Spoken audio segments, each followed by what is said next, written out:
This week we're starting out with a quote by Clayton Brown who said, "Communication is an art, but like all art, communication has an underlying structure." So much like a bridge, organization is the bridge between the message in your head and the speech that you present to your audience. So that's what we're focusing on this week is the concept of speech organization. Now, just to refresh your memory, there are three aspects or three legs to every speech, and they are organization, content, and delivery. So remember, this week we're focusing on organization. And so there's a couple of things that we are required to do in this phase. First, we need to start brainstorming our topic. If you haven't done so already, review the self-introduction speech requirements and start figuring out what you want to talk about. Then we need to analyze our audience and start thinking about the things that the audience is going to want to know about our particular message. And then we do a little bit of research. Well, really, in this case, it is sort of researching your memories and your personal experiences. And then we begin outlining and the critiquing and editing phase. So this is the basic skeleton of the outline that you'll be creating for your first speech. You can see at the top we have the specific purpose and thesis statement along with three parts: the introduction, the body, and conclusion. So I'm going to walk you through each step of the outline process, beginning with the very first steps that you should do with any speech. So these initial first steps are really what is going to make or break your entire outline. If you skip over this, you don't do such a good job here, you're going to have major problems with the rest of your outline. Every speech starts out with a specific purpose statement. And the first thing we need to do to writing a good, strong, specific purpose statement is figure out our general purpose. And each of your speeches can have one of these two general purposes, either to inform or to persuade. So once you figure out your general purpose, then you want to actually craft your specific purpose statement. And there are three parts to a good specific purpose statement: the general purpose, the audience, and the goal of the speech. By having these three parts of your specific purpose statement, you are clearly defining what your purpose is, who you're talking to, and what the actual message is of the speech. So let's look at three specific purpose statements, and I want you guys to choose which one of these looks the strongest. To inform about my mom, to inform my classmates of my mom's influence on my life, or to inform my classmates of how my mother taught me the value of strength. So let's look at that first one. Well, right off the bat, I can see that there is something missing. We've left out the audience from this particular specific purpose statement.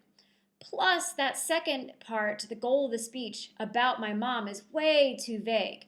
What about your mom? You can't tell her whole life story in 2 to 4 minutes, so you haven't really figured out what you want to talk about yet. Now, the second one's a little bit better. You can see we have the audience in there now. However, my mom's influence on my life is still a bit too vague. We really haven't figured out, again, what exactly we're talking about. Now, this last one is the best one. Not only does it have all three parts of the specific purpose statement, but now we've actually zeroed in on a specific thing that your mother has taught you. How my mother taught me the value of strength. This is a really great start to the rest of the outline. Once you have the specific purpose statement, next you're ready to work on the thesis. And the thesis statement is one sentence that summarizes your overall speech. Now, one thing I hear a lot of students say is that they hate writing thesis statements. They can do the rest of the outline, but they can't write a thesis statement. Whenever I hear that, I think of this quote by Diana Booher, who said, "If you can't write your message in a sentence, you can't say it in an hour." So being able to really summarize your whole speech in one clear, strong thesis statement really shows that you have thought about what you're trying to say. Now let's look at three examples and troubleshoot these. Pick which one of these thesis statements appears to be the strongest to you. Today I want to tell you about my mom. Today I want to inform you about how my mother taught me the value of strength. Or as a single mother raising 2 kids, my mom taught me the value of strength. So let's look at each of these. Now this first one right here, today I want to tell you about my mom. It has the same problems as that first specific purpose statement. Way too vague there. What about your mom? This next one is a bit better. You can see that it really does look a lot like our specific purpose statement. However, would you actually say in a conversation, today I want to inform you about, that doesn't feel very natural or conversational. So remember, we want to put this into words that we would actually say in that extemporaneous delivery style. Now this last one looks the best. As a single mother raising 2 kids, my mom taught me the value of strength. Much more natural, much more conversational. And what we did is we took that goal of the speech part of the specific purpose statement and really fleshed it out into a complete sentence that really captures that message. All right, we've got the specific purpose, the thesis statement. Now we're ready to figure out what our main points are. To do that, we need to ask ourselves an organizing question. An organizing question is a question that, when answered, tells you your main points and the type of pattern you're using. For your self-introduction speech, you're probably going to use one of 5 types of patterns. Chronological is exactly like it sounds. It breaks out your main points according to a time sequence. Topical is where you break out your main points according to types of something. Causal is where the first main point causes the second main point.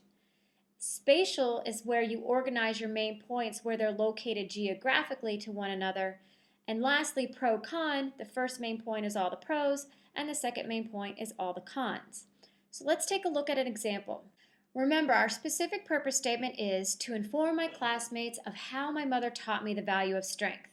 So to figure out our organizing question, we're just going to take that and flip it into a question. How did my mother teach me the value of strength? Now, when we take a look at that, we can see this how did my mother teach me the value of strength shows us a causal pattern. And therefore, it tells us that our first main point needs to be about our mom, and our second main point needs to be about us. So now we have all those first initial steps. We're ready to work on the body of the speech. So in the body of the speech, you can have 2 to 3 main points, no more, no less. And we are going to put those main points in something called parallel wording. Parallel wording is where you use similar words or similar phrases to state your main points. This parallel wording creates a very clear repetition for the audience, sort of like a catchy Taylor Swift song. You can remember that catchy chorus because of the repetition. Now, underneath each main point, we're going to support it with evidence, lots of stories and examples. And we're going to put a transition in between our main points as well to create some flow between one to the next. Now, to elaborate on this idea of parallel wording, let's take a look at our main points again. So once we answered our organizing question, we said that our main points were first, my mom, and second, me. But there's no real similar words or similar phrases here. So let's take a look at these same main points, but now in parallel wording. My mom's strength and my strength. And if we underlined it, you can see that we've repeated both the words my and strength to create a little bit of repetition for the audience. So when we introduce main point A in the first main point, we're going to say, first I want to tell you about my mom's strength. And then we'll continue on with all our supporting material and transition. And then when we introduce main point B, we'll say, next I want to tell you about my strength. So we've got the body of the speech. Now we're ready to figure out how to introduce it. And that brings us to the introduction. There are 5 parts to the introduction of every speech. We start out with an attention getter, and that is the very first thing that you say when you begin your speech on speech day. You don't need to tell us your name or your specific purpose statement. You jump right into that attention getter because the purpose of this is to grab the audience's attention. And there's lots of ways that you can do that. You can start out with a quote. You might notice that I use a lot of quotes to start my lectures. You can start out with a short anecdote, a funny joke, a shocking statistic, anything that's going to grab the audience's attention and set up a theme for your speech. The very next thing that you say is your focus on topic. Now, your focus on topic is one sentence that summarizes your overall speech. In other words, you can put your thesis right there for your focus on topic. Next, we have our relevant statement. In the relevant statement, this is when you speak directly to the audience and explain to them what this message has to do with them. So in the case of our self-introduction speech, there are a couple of ways that you could relate your message to the audience. Maybe you can find some common ground between your story and their story, and you can relate to them in that manner. Or you could relate to the fact that because we all need to get to know each other and work on our public speaking skills, hearing a little bit about your story will help them get to know you a bit better. Next, you move on to the credibility statement, and the credibility statement is about the speaker. Here is where you explain to the audience why you're qualified to talk about this message. Now, that might feel a little bit awkward for a self-introduction speech because it's about yourself.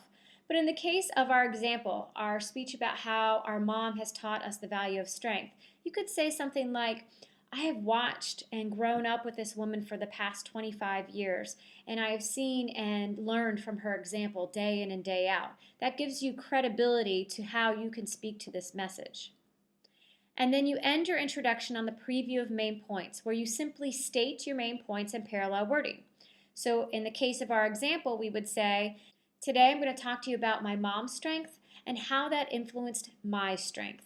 You can see that we very clearly stated our two main points in parallel wording.